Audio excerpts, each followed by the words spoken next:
El domingo pasado estuvimos hablando ¿de quién? De los héroes que nos dieron libertad en la nación. Estuvimos hablando de Pancho Villa, estuvimos hablando de Emiliano Zapata, estuvimos hablando de las Adelitas y por supuesto no podía faltar hablar de Cristo porque para eso es el altar. ¿Ok? Pero hoy voy a hablar un poquito, domingo de resurrección, voy a hablar un poquito nada más, porque vamos a practicar Santa Cena si el Señor lo permite. Voy a hablar un poco, no de un héroe de la nación, sino voy a hablar un poco ahora de un héroe de Sonora, del mismísimo Sonora. Y ese es el señor Jesús García Corona. ¿Se acuerdan de Jesús García Corona? ¿Sí? La máquina mal llamada 501 por un corrido, pero no era la máquina 501. Era para que quedara bien el corrido. Pero no era la máquina 501 la que corría Jesús García. Pero voy a hablar de Jesús García porque es un héroe de Sonora. ¿Ok? Un jovencito de 16 años que se quiso reclutar. Primero fue bombero. Y después, cumpliendo la mayoría de edad, pudo entonces ser ferrocarrilero. Este hombre nació, permítame leer un poquito de datos. Nació el 13 de noviembre de 1881 en Hermosillo, Sonora, México. Falleció el 7 de noviembre de 1907 de 25 años en Nacosari, Sonora, México. ¿Ok? Entonces, este hombre ferrocarrilero de oficio fue conocido por salvar precisamente al pueblo de Nacosari. Hace más de 100 años que salvó a un pequeño poblado de Sonora. Y eso marcó una gran diferencia porque este joven, porque apenas y tenía 25 años, nació en Hermosillo, pero le tocó trabajar ahí, en Nacosari. Entonces estuve leyendo un poco y informándome un poco acerca de él. Y dice este tema que no iba solo en la máquina. Pero algunos pues se tiraron de la máquina porque la máquina llevaba bastantes toneladas de explosivos, de dinamitas. Entonces dice la historia, usted lo puede ver, dice la historia que a causa de que en ese día no había quien rectificara la carga, resulta que se les puso a bien poner la carga de dinamita 2 vagones atrás de lo que es la caldera. Acuérdense que antes andaban con carbón. Entonces, como tenían viento en contra, volaron los carboncitos, las chispas del carbón volaron y encendieron el vagón de la dinamita. Entonces, algunos se tiraron al suelo, otros brincaron de la máquina, pero este hombre llamado Jesús García, de unos 25 años, que estaba en el kilómetro 6 de ahí de Nacosari, pues su aspiración más grande era poder salvar al pueblo. Entonces el hombre puso la máquina a todo vapor, hasta donde se pudo. La idea era avanzar por lo menos 50 metros, sacarlo de la ciudad un poco más, para que entonces él pudiera luchar por su vida. Pero un joven de 25 años quedó, dice la historia, casi nada de él. Dice que la máquina cayó a unos cientos de metros por la explosión. Murieron algunas personas, entre ellos un joven de 15 años. Lo que sí estamos seguros es que se salvaron miles de vidas. No importa tanto cuántos se murieron, sino cuántos se salvaron por la gallardía y la valentía de un sonorense. ¿Okay? Aunque muchos se tiraron del tren, no dicen qué nacionalidad eran, pero hubo uno que se quedó y que pisó el acelerador a fondo, no importándole tanto su vida para salvar a la de otros. Y por ese caudillo sonorense, entonces se ganó la historia. Y resulta que fue reconocido precisamente hasta en Nueva York, este hombre. O sea, fue reconocido en lugares importantísimos por su gallardía, por su valentía. De modo que ahora la ciudad de Nacosari ahora se llama Nacosari de García, porque fue él el que la salvó. Entonces ahora es de él, Nacosari de García, y lo enterraron precisamente ahí en un panteón ahí en Nacosari. Y resulta que erigieron, por ejemplo, en Hermosillo, en la casa donde él vivió, erigieron una estatua, de bronce. Y hay calles con su nombre, y toda la República Mexicana está llena de Jesús García, porque había que reconocerle semejante gallardía, semejante valor, acto de heroísmo para salvar a otras vidas. ¿Estamos aquí? Entonces era un hombre de Sonora, pero pues obviamente que nosotros no estamos aquí para hablar de Jesús García, pero de hecho pido perdón a los parientes que todavía pudieran existir del señor Jesús García, porque en realidad yo no conozco mucho del héroe de Nacosari y tuve que leerlo, porque no lo tengo en mi historia grabado. Pero algo sí tengo bien grabado, y eso es a quien salvó mi vida. El héroe de Nacosari tiene todos sus créditos y es sonorense y es mexicano, sin duda un gran héroe.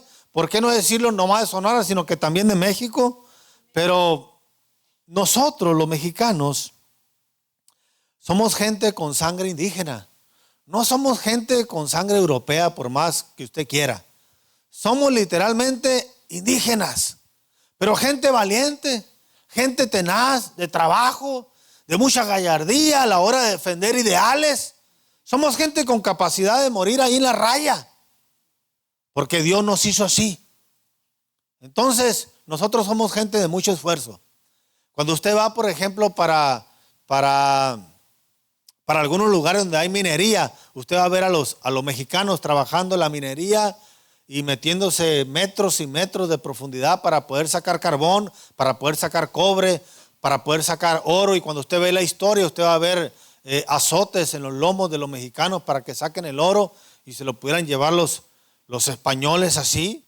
Pero somos gente de muy bajos recursos en general. En general, el mexicano de bajo recurso no tiene mucho tema económico, pero lo que sí sé es que lo que le falta de dinero le sobra de corazón al mexicano. Y asombramos a muchas naciones porque sabemos por lo menos dar los buenos días, las buenas tardes. Dios me ha permitido viajar a algunos lugares del mundo porque Él ha sido bueno. Y cuando pongo en balanza a la tierra de México, realmente vivimos en un país bendecido. Y eso es gracias a Dios. Amén. Mis respetos para la gente hermosa de México, de la cual también yo formo parte, pero vuelvo a decirles que aunque no sé mucho del héroe de Nacosari, sí sé mucho del héroe que me salvó y que salvó el mundo entero. Se llama Jesús. Y su muerte no fue una muerte circunstancial, no fue algo que, esto se dio y vamos a atorarle porque ya me tomó desapercibido. No, de ninguna manera. La muerte de nuestro Jesús no fue circunstancial, sino que fue intencional. Él sabía cómo y cuándo habría de morir. No fue una casualidad, no fue un descuido, sino que fue intencional, fue premeditado y fue finamente planeado por el Rey de Reyes y el Señor de los Señores. Y para ello vamos a ir a Mateo capítulo 20. Por favor, versículo 17. Quiero que usted lo vea con sus propios oídos y lo vea con sus ojos.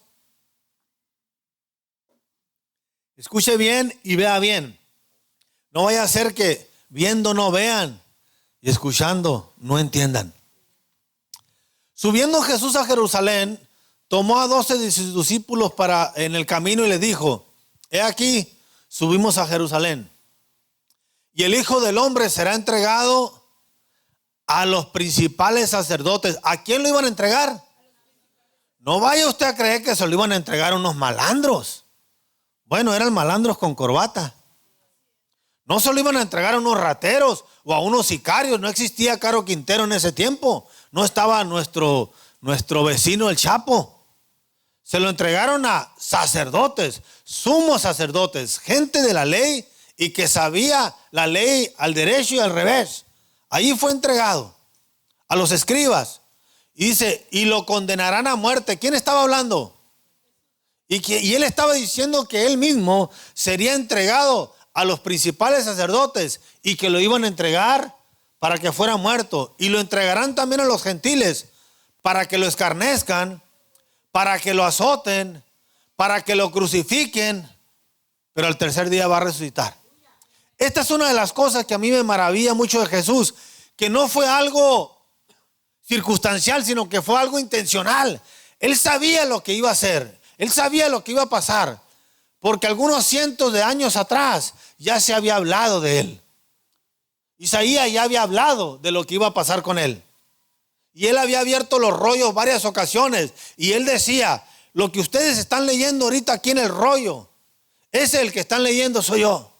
Él sabía del que estaban hablando de él. Y él sabía cómo tenía que terminar. No fue circunstancial, fue intencional. Él no se cuarteó. Él sabía, dice, vamos a ir a Jerusalén.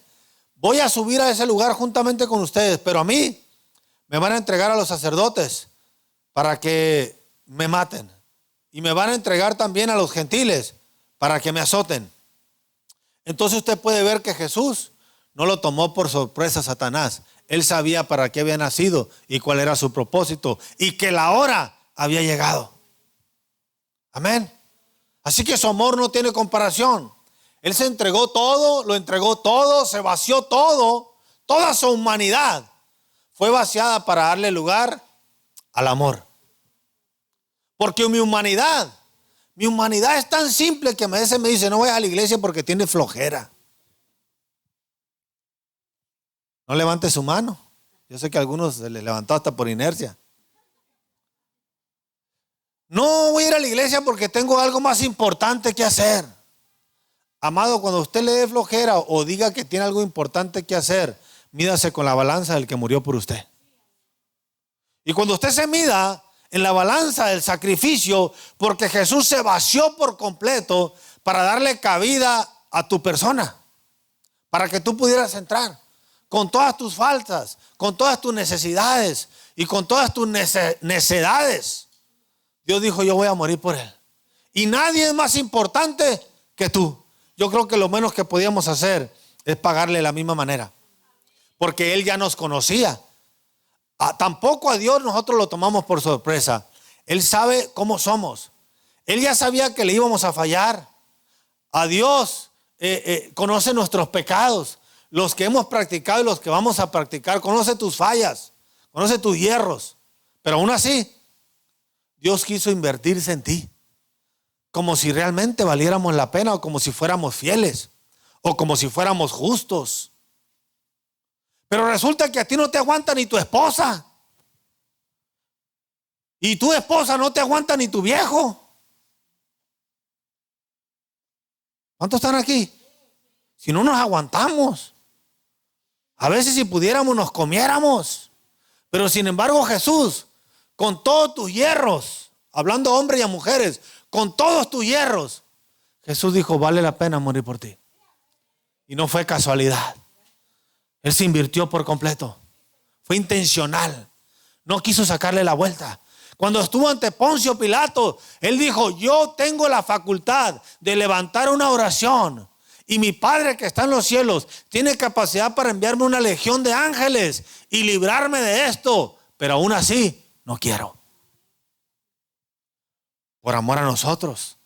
Ahora nosotros, ¿con qué razón venimos a querer justificar?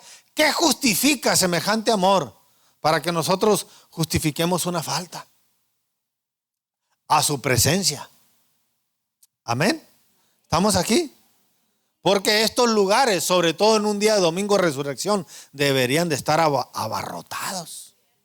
Sin embargo, si yo digo, voy a dar tortas o carne asada afuera, se me llena la ciudad entera. No me alcanzarían 20 vacas para darle de comer a todo el mundo. Pero si se trata de hablar del amor de Cristo, tengo cosas que hacer. Me desvelé ayer.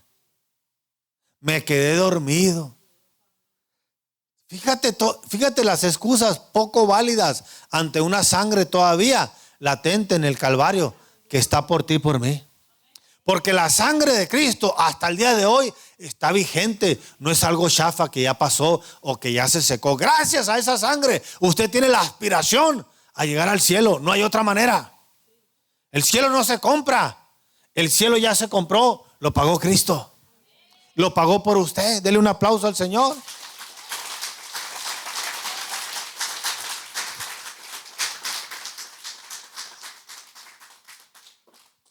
Mateo capítulo 26 dice: cuando hubo acabado Jesús todas estas palabras, dijo a sus discípulos: ¿saben que dentro de 2 días se celebra la Pascua? Y el Hijo del Hombre será entregado para ser crucificado. Una vez más, hablando de sí mismo. Entonces los principales sacerdotes y los escribas y los ancianos del pueblo se reunieron en el patio del sumo sacerdote llamado Caifás y tuvieron consejo para prender con engaños a Jesús y matarle. Pero decían: que no sea durante la fiesta, para que no nos hagan mucho alboroto el pueblo. Y estando Jesús en Betania, en casa de Simón el leproso, vino una mujer con un vaso de alabastro de perfume de gran precio y lo derramó sobre la cabeza de él, estando sentado en la mesa. Al verlo esto, los discípulos se enojaron diciendo: ¿para qué este desperdicio? Porque esto podía haberse vendido a gran precio y haberse dado a los pobres. ¿Cuántos están aquí? ¿Sabes que nosotros somos el cuerpo de Cristo? ¿Sabes que la iglesia es el cuerpo de Cristo? Y hay tanta gente que tiene la capacidad de poderle dar a la iglesia, sin embargo, para darle al cuerpo de Cristo le pesa. ¿Cuántos están aquí? Se acabaron los amenes. Los mismos apóstoles estaban diciendo: qué desperdicio, desperdiciar un perfume tan caro en el cuerpo de Cristo. Los apóstoles, no los rateros, no los incircuncisos, sino los que habían creído en Él. Los que tenían el privilegio de estar a la mesa, sentados con el creador del mundo entero, decían: qué desperdicio dar un perfume tan caro al cuerpo de Cristo. Y así algunos de nosotros tenemos la facultad, como esto que acabamos de ver ahorita de un extinguidor. Muchos de nosotros tenemos habilidades para darlas al cuerpo de Cristo, para darlas a la iglesia, para darlas al templo, y se nos hace un desperdicio. Antes bien, si quieren, se los cobro. Imagínate que hubiera llegado la mujer esa del perfume de nardo puro diciéndole a Jesús: son 300,000 denarios, págamelos. También hubiera pasado la historia, pero de una manera negativa. ¿O no? ¿Estamos aquí o no? Entonces, al ver esto, los discípulos se enojaron diciendo: ¿para qué este desperdicio? Porque esto se podía haber vendido a gran precio y haberse dado a los pobres. Y entendiendo Jesús les dijo: ¿por qué molestan a la mujer? Ella ha hecho conmigo una buena obra, porque siempre tendréis a los pobres con vosotros, pero a mí no siempre me tendréis. Porque al derramar este perfume sobre mi cuerpo, lo ha hecho a fin de prepararme para la sepultura. Una vez más estaba diciendo: pronto me van a matar. Quiero que ustedes vean cómo Jesús siempre estaba haciendo alusión a que su muerte estaba próxima. ¿Están conmigo o no? No lo tomaron por sorpresa. Déjenla, dice, porque ella está preparando mi cuerpo para mi sepultura. Amén. De cierto os digo que donde quiera que se predique este evangelio en todo el mundo, también se contará lo que ha hecho esta mujer en su memoria. O sea que cualquiera que hace algo por el cuerpo de Cristo, cuenta para su historia y para su libro de los Hechos. ¿Estamos o no? No lo digo yo, lo dice la Escritura. La Escritura dice: les digo que este evangelio, el evangelio de honrar al cuerpo de Cristo, se va a contar y no va a pasar por alto vacío, sino quedará escrito para las memorias de usted, porque a usted le conviene que Cristo haga memoria de usted. Amén. A Dios, a usted le conviene que Cristo haga memoria de usted, porque un día se va a abrir el libro de usted, y cuando abran el libro de usted, espero en el nombre de Jesús que no esté en blanco, que nomás diga su nombre en la pasta y le abras y tenga puras espantosas X como la del Chabelo. Es importante que usted tenga palomitas. Es importante este evangelio del cual estamos hablando. Entonces, uno de los 12, que se llamaba Judas Iscariote, fue a los principales sacerdotes y le dijo: ¿qué me van a dar si se los entrego? Y ellos asignaron 30 piezas de plata Desde entonces buscaba la oportunidad para entregarle. ¿Sabes qué? El Judas ha sido criticado tanto, muchísimo, por 30 monedas de plata. Pero yo sé que tú y yo muchas veces hemos cambiado a Cristo por menos de 30 monedas de plata. A veces lo cambiamos por una pachanga, por una despedida de soltera, no vienes a la iglesia, por un baby shower, porque me llegó parentela, porque tengo que hacer algo, porque estoy cansado. Por menos de 30 monedas de plata cambiamos al Cristo. Pero a la hora que estamos aquí en la iglesia nos damos golpe de pecho. Maldito el Judas que lo entregó. Si bien dijo Jesús Adrián Romero, si yo me pongo en esos tiempos, yo también estuve ahí. Hay una canción de Jesús Adrián Romero que dice: yo también estuve ahí ahora que me acuerdo. Yo también a veces te cambio, yo también a veces te golpeo, yo también a veces te azoto, yo también a veces te escupo. Ahora que me acuerdo, yo también estuve ahí, porque a la hora de cuartearse también soy de esos. A la hora de golpearte con el desamor, también soy de esos. A la hora de golpearte con darte la cara para otro lado, también he sido parte de esos. ¿Cuántos están aquí? Eso es una verdad que tú y yo vivimos, que tenemos que aprender a que el Señor se entregó por nosotros. Amén. Entonces, versículo 30. Y cuando vieron cantado el himno, salieron al monte de los olivos. Entonces Jesús les dijo: todos vosotros se van a escandalizar esta noche, porque está escrito: heriré al pastor y las ovejas del rebaño serán dispersadas. Pero después que haya resucitado, iré delante de vosotros a Galilea. ¿Se fijan que otra vez está anunciando su muerte? Vámonos al monte de los olivos, dice. Allí estuvimos mi esposa y yo en el monte de los olivos. Son unos olivos tan grandes y tan retorcidos y tan viejos. Abajo ahí hay un panteón, porque saben que Jesús dijo del monte de los olivos que iba a regresar por delante. Y la gente está ahí esperando la venida de Cristo, algunos de ellos. Pero Jesús anuncia otra vez, lo vuelve a anunciar, dice: todos ustedes se van a escandalizar de mí esta noche, dice en el versículo 31. ¿Cuándo? Esta noche. O sea, Jesús ya estaba preparándose para la venida del adversario.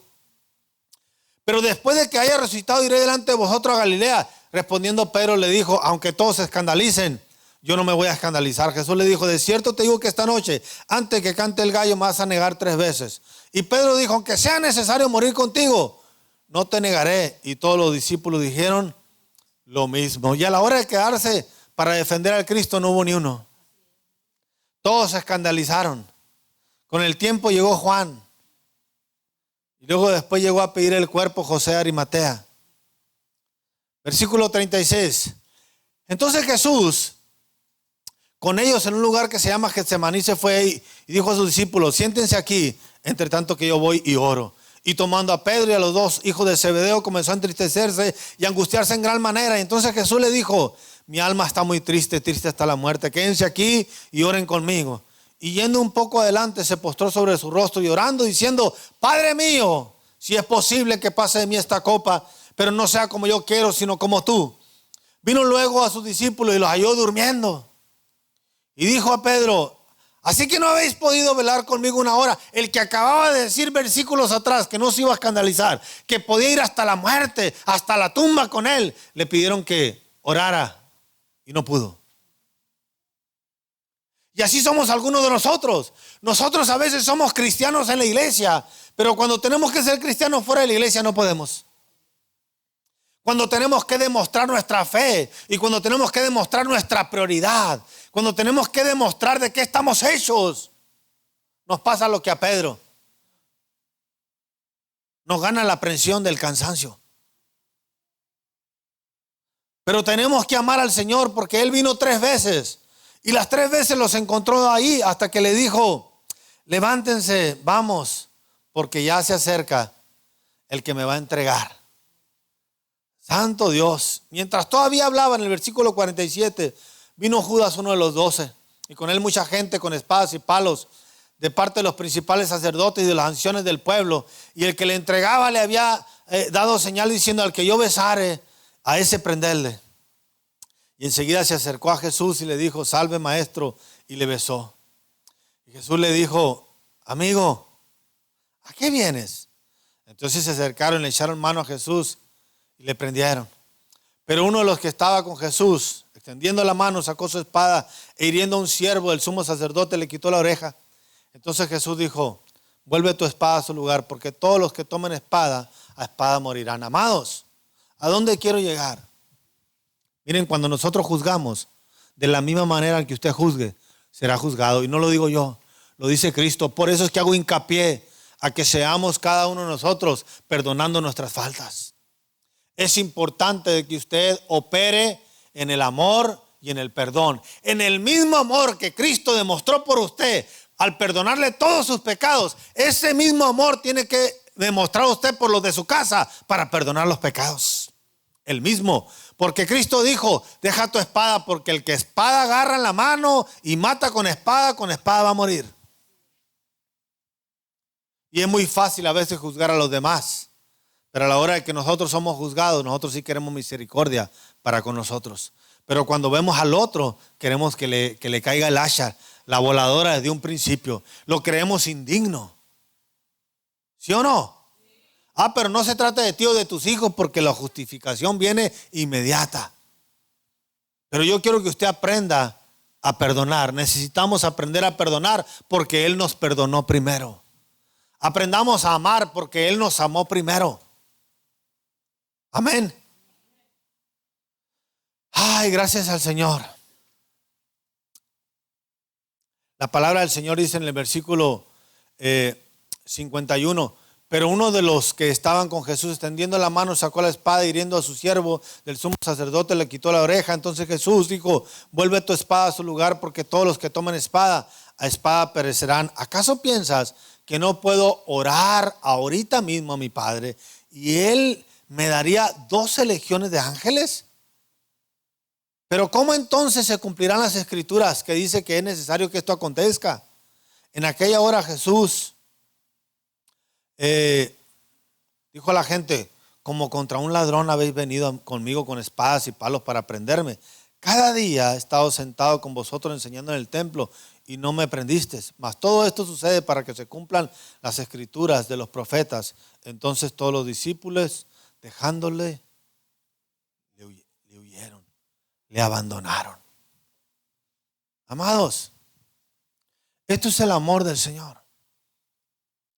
Nosotros hoy celebramos su resurrección, no su muerte.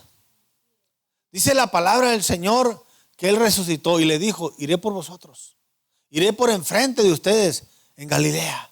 No se preocupen por eso. Al tercer día voy a resucitar. Pero yo quiero que ustedes se den cuenta en este día y en varias citas que yo les di, que para Dios no era una casualidad. Para Cristo ya era algo, era un propósito que Él tenía que cumplir. Era un destino que ya estaba forjado. Amado, por favor, nunca le huyas al destino que Dios te forjó a ti. Nunca le huyas al destino que Dios te formó. Ya lo forjó, ya está escrito lo que tú tienes que hacer. Por eso es que Cristo dice: ¿qué no sabes que yo puedo decir, orar a mi Padre y Él me sacaría de este problema con legiones de ángeles? Pero entonces, ¿cómo se cumpliría por lo cual está escrito que yo habría de venir a la tierra? Mi propósito, te pregunto a ti, ¿cuánto tiempo vas a estar sacándole la vuelta a tu propósito y cuándo se va a cumplir tu propósito en esta tierra? Si tú dices: es que ahorita soy muy joven, y luego dices: es que apenas me estoy casando, y luego dices: es que apenas estoy forjando un trabajo, y luego dices: es que ya estoy viejo, que eso que lo hagan los jóvenes. ¿Cuándo se va a formar el propósito de Dios en ti? ¿Cuándo vas a decidir a luchar para cumplir el propósito de Jesús? Porque Él luchó por ti. Ahora, el héroe de Nacosari fue escrito en calles, en ciudades, reconocimientos hasta en los Estados Unidos, en Nueva York, estatuas, bronce, oro, por todas partes. Y salvó un pequeño pueblo que no menosprecio, porque es mi tierra donde yo nací. Pero cuánto más el Salvador del mundo, que vino a entregarse por amor a la humanidad entera. Ese es nuestro Señor y nuestro Salvador. Así que yo los insto a que no tengamos que esperar una Pascua para celebrar su resurrección. Que no tengamos que esperar un día de Semana Santa para venir a entregarnos, y mucho menos para deschongarnos. Menos. Esta es una semana en la cual se celebra que el mundo encontró la salvación por un hombre. El día más importante de la humanidad. Se partió la historia, el antes de Cristo y el después de Cristo. Y no fue cuando nació, sino cuando Él resucitó. Porque Él resucitó. Y sabes una cosa, entiendo que nuestro héroe de Nacosari está enterrado y sus huesos están ahí. Pero el héroe de mi corazón, sus huesos no están ahí. Él resucitó y me da a mí la virtud de ser llamado su hijo. ¿Por qué no le da un aplauso al Señor? Ese es nuestro Dios. Ese es nuestro Dios. Nuestro Señor. Mexicanos, gente de Dios, hagamos valer nuestra raza y hagamos valer nuestra sangre. No solamente por la nación, sino por nuestro héroe, el Rey de Reyes y el Señor de los Señores. Vale la pena abstenerte de tomar, por Dios. Vale la pena abstenerte de tener sexo ilícito, por Dios. Vale la pena abstenerte de tener sexo antes de casarte, por Dios. Vale la pena dejar de alcoholizarte, por Dios. Vale la pena tener una vida saludable por aquel que lo dio. No te inviertas en porquerías que luego van a tener una consecuencia y después vas a querer misericordia para entrar al cielo. Olvídate. Olvídate. Eso se queda aquí y es pasajero. Vale la pena que te mantengas íntegro delante de Dios. Vale la pena. Vale la pena. Los bendigo, iglesia, y quiero que pasen por acá la mesa, por favor, porque vamos a participar